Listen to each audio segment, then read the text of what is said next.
Hello students, welcome to in my YouTube channel physics point. तो हम कर रहे हैं डायमेंशनल एनालिसिस चैप्टर कर रहे हैं। तो आज का जो हमारा टॉपिक है वो न्यूमेरिकल्स ही है based on driving a physical relation. जो किसी भी फिजिकल रिलेशन को कैसे ड्राइव किया जाता है वो हमने करना है, ठीक है। न्यूमेरिकल्स हैं। तो फर्स्ट न्यूमेरिकल हमारे पास the frequency nu of a vibrating string depend upon the load F applied, length of string L and mass per unit M.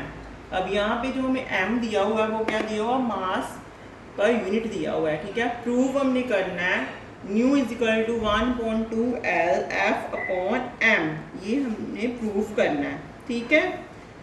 यहाँ पे मास पर यूनिट लेंथ आएगा यहाँ पे, ठीक है। ओके, चलो अब इसको सॉल्व करते हैं हम। देखो न्यूमेरिकल में हमें क्या बोला गया है, एक हमारे पास स्ट्रिंग है, ठीक है। उसकी लेंथ कितनी दी हुई है, हमें एल दी हुई है, स्ट्रिंग है, ठीक है। उस पर फोर्स लग रही है, एफ अप्लाई की है हमने उसके ऊपर फोर्स, ठीक है। और जो मास है वो हमें क्या बोला हुआ है, मास पर यूनिट लेंथ बोला हुआ है, ठीक है। मास क्या बोला हुआ हमें, मास पर यूनिट लेंथ बोला हुआ है, ये न्यूमेरिकल है। तो हमने इसमें फाइंड आउट करनी जो फ्रीक्वेंसी है वो कौन कौन से फैक्टर पे डिपेंड कर रही है वो बताया गया हमें। तो ये हमने फाइंड आउट करना है, इसको ड्राइव करना है, रिलेशन फाइंड आउट करना है, ठीक है। इसमें तो हमें गिवन है, ये दिया हुआ है, बट प्रूफ करना है हमने इसको बाय मेथड्स ऑफ डायमेंशंस, ठीक है। लेट कर लेते हैं, हमें जो फ्रीक्वेंसी है वो किस पे डिपेंड कर रही है, फोर्स। हमें पता नहीं है इसकी पावर कितनी है, अज्यूम कर लेते हैं ए। नेक्स्ट फ्रीक्वेंसी किस पे डिपेंड कर रही है, length of the string L पे, इसकी पावर भी हम अज्यूम कर लेते हैं बी। तो नेक्स्ट किस पे डिपेंड कर रही है, मास पर यूनिट लेंथ पे एम, ठीक है। इसकी पावर हम अज्यूम कर लेते हैं सी। इन तीनों को इक्वेशन नंबर 1, 2 और 3 दे दो और बाद में कंबाइन कर दो। कंबाइन करने के बाद क्या आ जाएगा, न्यू इज प्रोपोर्शनल। ये कौन सा साइन होता है, प्रोपोर्शनैलिटी का साइन होता है, ठीक है। Proportional to F raised power A, L raised power B, M raised power C. अब हमने क्या करना, नेक्स्ट इस साइन को हटाना है, प्रोपोर्शनैलिटी का साइन हटाना है। जब भी हम इस साइन को हटाएंगे तो हमारे पास कांस्टेंट हमें लगाना पड़ता है, ठीक है। तो यहाँ से क्या आ जाएगा, nu is equal to K F raised power A, L raised power B, M raised power C. अब नेक्स्ट हमारे पास जो स्टेप होगा वो क्या होगा, put the dimensions on both sides. दोनों साइड्स पे डिमेंशंस को पुट कर दो, ठीक है। न्यू क्या हमारे पास, फ्रीक्वेंसी। फ्रीक्वेंसी किसके इक्वल होती है, reciprocal of the time period, means reciprocal of time means 1/t। तो इसका डिमेंशन फार्मूला क्या आ जाएगा मेरे पास, m0 l0 t-1। के क्या मैंने बोला था, कांस्टेंट लगाया ना, तो इसकी कोई डिमेंशन नहीं होगी, ठीक है।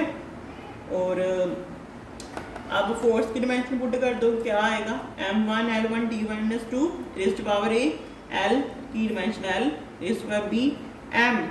अब यहाँ पे ध्यान रखना है, जो m अकेला मास नहीं है, हमें बोला हुआ, क्या बोला हुआ, मास पर यूनिट लेंथ बोला गया हमें, जो स्मॉल m है, ठीक है। मास पर यूनिट लेंथ, मास पर यूनिट लेंथ l-1 तो रेस्ट पावर c। अब क्या जो इनकी पावर्स है उनको अंदर मल्टीप्लाई कर दो, ठीक है। m rest power a, l rest power a, t rest power -2 a आएगा, यहाँ पे l रेस्ट पावर b, यहाँ पे m rest power c, l rest power -c आ जाएगा, ठीक है। नेक्स्ट ये सब क्या है, मल्टीप्लिकेशन में है, जो जो जिन जिनके बेस सेम है उनकी पावर्स को ऐड कर दो। अब यहाँ पे m a है और m c है, दोनों के बेस क्या है, सेम, दोनों की पावर्स को ऐड कर दिया, ठीक है। आगे क्या है, l rest power a, l rest power b और l रेस्ट पावर -c, इन तीनों के बेस सेम है, पावर्स को मैंने ऐड कर दिया। और next t rest power -2a, ये अकेला ही है, ठीक है। अब क्या है, दोनों साइड्स पे mlt है, ठीक है, बेस सेम है दोनों साइड्स पे, पावर को भी इक्वेट कर दो, कंपेयर कर दो पावर्स को। इधर m की, जब हम m की पावर्स को इक्वेट करते हैं, मैंने यहाँ पे mlt क्यों लिखा हुआ है, हमें पता चल जाए किस किस की पावर्स को इक्वेट किया हमें। पहले हम करते हैं m की पावर को, इधर क्या m की पावर 0, दूसरी साइड पे क्या है a + c, इधर क्या l की पावर 0, दूसरी साइड पे क्या है a + b - c, ठीक है।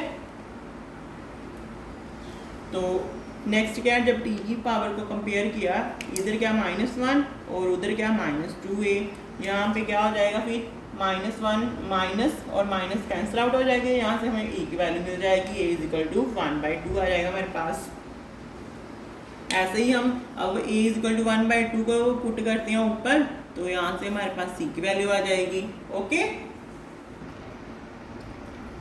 तो अब ए इज इक्वल टू 1/2 आए हमारे पास, इसको ए इज इक्वल टू 1/2 को यहाँ पे पुट कर दो, क्या आ जाएगा हमारे पास 0 इज इक्वल टू 1/2 प्लस सी, तो यहाँ पे सी की वैल्यू कितनी आ जाएगी हमारे पास -1/2। अब ए और सी की वैल्यू आ गई, उसको इस इक्वेशन में पुट कर दो, क्या आ जाएगा यहाँ से 0 is equal to 1/2 plus B minus और सी की वैल्यू कितनी है -1/2, माइनस माइनस प्लस हो जाएगा 1/2 प्लस 1/2 1 हो जाएगा, तो इस 1 को दूसरी साइड पे ले जाएंगे तो b इज इक्वल टू -1 हो जाएगा। अब हमारे पास जो सबसे ऊपर फार्मूला था उसमें a b और c की वैल्यूज पुट कर देते हैं हम। Nu is equal to k, f raised to power a था तो a की वैल्यू हमारे पास 1/2 आई, l raised to power b था, b की वैल्यू -1 आई है, m raised to power c था और c की वैल्यू -1/2 आई है। ठीक है, अब इसको फर्दर सॉल्व करते हैं हम। तो मैंने क्या किया, new is equal to K F raised to power 1/2 और ये माइनस में इन दोनों को नीचे लेगी मैं। ठीक है, एल रेज़्ड टू पावर -1 इसको भी नीचे जाके पॉजिटिव कर दिया मैंने। न्यू इज इक्वल टू के 1/l रेज़्ड टू पावर 1/2 1/2, इसको मैं ऐसे लिख सकती हूँ अंडर में। 1/2 का क्या मतलब होता है अंडर, ठीक है, मैंने ऐसे लिख दिया।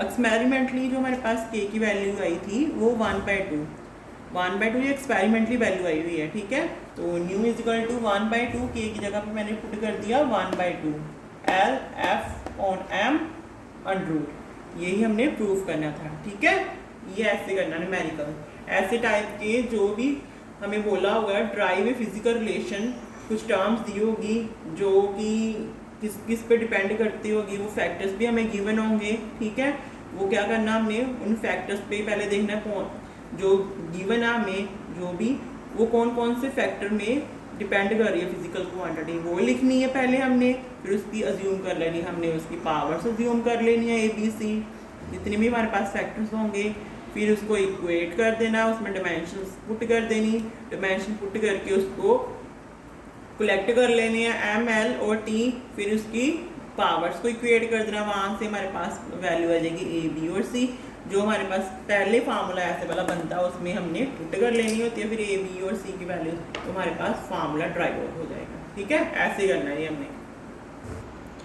इसी के साथ का हम नेक्स्ट न्यूमेरिकल देखते हैं।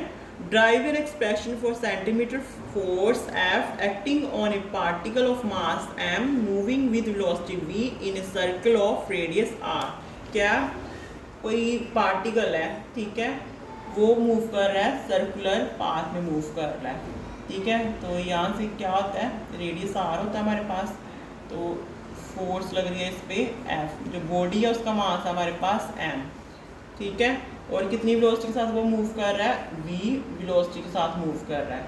तो हमने फाइंड आउट करना है, इसका एक्सप्रेशन फाइंड आउट करना है। ओके, चलो फाइंड आउट करते हैं इसका एक्सप्रेशन। तो अब करते हैं इसको, ड्राइव करते हैं हम। इसमें क्या है, जो फोर्स है, कौन सी force, centripetal force. Centripetal force क्या होती है, जब भी कोई बॉडी रिवॉल्व करती है तब उस पर जो फोर्स लगती है वो कौन सी फोर्स होती है, सेंट्रीपिटल फोर्स होती है। ठीक है, तो पहले उसने बोला जो फोर्स है वो किस पे डिपेंड कर रही है, मास पे, फिर बोला है वेलोसिटी पे डिपेंड करती है, और किस पे बोला है, रेडियस पे डिपेंड कर रही है। तो हमने F proportional to M raised to power A, B और C मैंने अज्यूम कर लिया। ठीक है, F proportional to M raised to power A, F proportional to V raised to power B, F proportional to R raised to power C। इसको मैंने equation number 1, 2 और 3 कर दिए। फिर क्या किया, कंबाइनिंग कर दी इक्वेशन 1, 2 एंड 3 की। F is proportional to M raised to power A, V raised to power B, R raised to power C। अब इस प्रोपोर्शनैलिटी के साइन को हटाया मैंने, तो क्या लगाया, सम कांस्टेंट K। अब इसको इक्वेशन नंबर 4 अज्यूम कर लेते हैं। अब क्या करना है, इन दोनों साइड्स पे क्या करना है, डायमेंशंस को पुट कर दिए मैंने। फोर्स की डायमेंशन क्या होती है, M1 L1 T-2, K constant है, इसकी कोई डायमेंशन नहीं आएगी। M मास की M हो जाएगी raised to power A, velocity की M0 L1 T-1 raised to power B। R का हमारे पास रेडियस क्या होता है, एक लेंथ ही होती है। ठीक है, L raised to power C। तो अब मैंने क्या किया, m1 l1 t minus two is equal to इन तीनों को m l और t को कलेक्ट कर लिया। पहले देखो m a, यहाँ पे तो 0 है तो m a आ जाएगा। फिर करते हैं l को, l एक ये इधर b और एक इधर c, b plus c, t minus b है हमारे पास। अब नेक्स्ट क्या किया, कंपेयर कर दी पावर्स ऑफ m l और t को, ठीक है।